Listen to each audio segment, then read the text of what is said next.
I want to know just a couple questions about how things looked on set. I've always wanted to go on a movie set and see a film get shot. So for you specifically, Yes. I know you're 6'8" in the movie. What do you guys do for eye line? How are you looking up at his height? What do you have above your head and stuff like that? I was on stilts.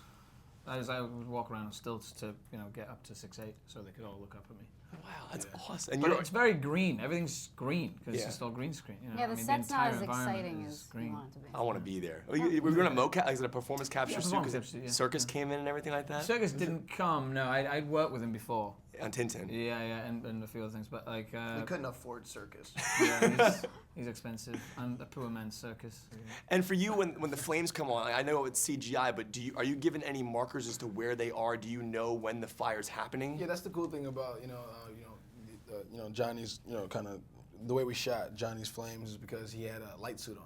I wore a light suit that kind of simulated what the flames would look like reflecting off the world around me. Reflecting off the other actors in the scene. So the CGI and the visual effects artists would go back in and post and kind of like put those flames in. And I was geeking out, like when you have a shot, like there's a shot where you look behind you and your arm goes out and extends. I know it's CGI, but is there a person actually taking a punch on the end of it or a fake punch so they can fall down in the shot? Yeah. That's so interesting. Like, so how do you know how to extend your arm in such a way where the CGI will match?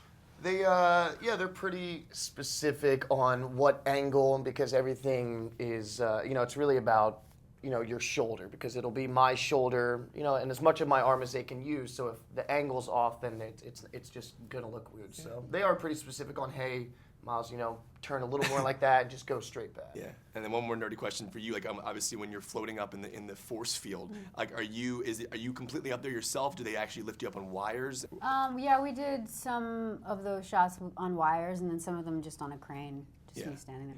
One of my favorite scenes in the film is, like, I think it's in a library with Kate and Miles, and there's a great line about how you don't want to be famous, you want to do something that's important, essentially, to be remembered for and make a difference. Yeah. And I'm wondering, for you as actors, where's that balance as being an actor? Obviously, when you're an actor, you become famous, but is there that balance of doing things that are important that make a difference versus just doing it for the fame?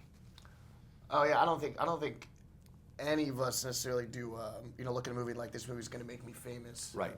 Well, A, because you have no control over that, and the same way that you really, as an actor, you really don't have that much control over anything. I think the only thing you can kind of hopefully go after is the best script, and it all comes from the script. And if the script's not there, the movie has no chance. If the script is really good, you have somewhat of a chance, but it's very hard to have any kind of movie be commercially successful and critically acclaimed. That is a sweet spot that very few people find. So it's tough. It's a director's medium, absolutely. Yeah.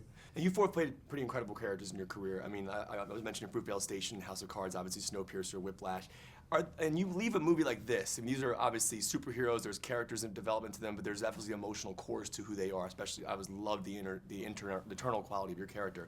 When you leave a movie, do you miss a character you played? Do you miss the characters that you've played in the past? Are there any ones that stick with you and stay with you throughout your lifetime?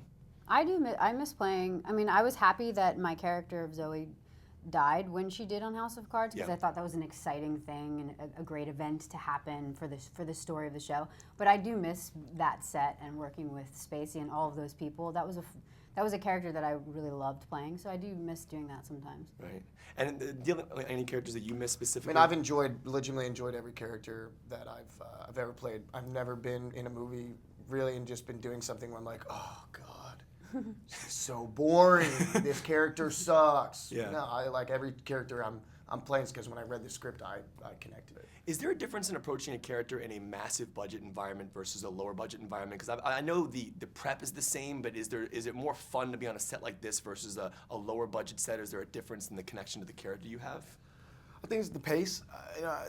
No real difference. I think you can't treat one any different than the other. I think you got to stay true to who you are as an actor, and your process and your approach to certain characters and character development and backstory and all whatever you do individually as an actor, whatever's your thing.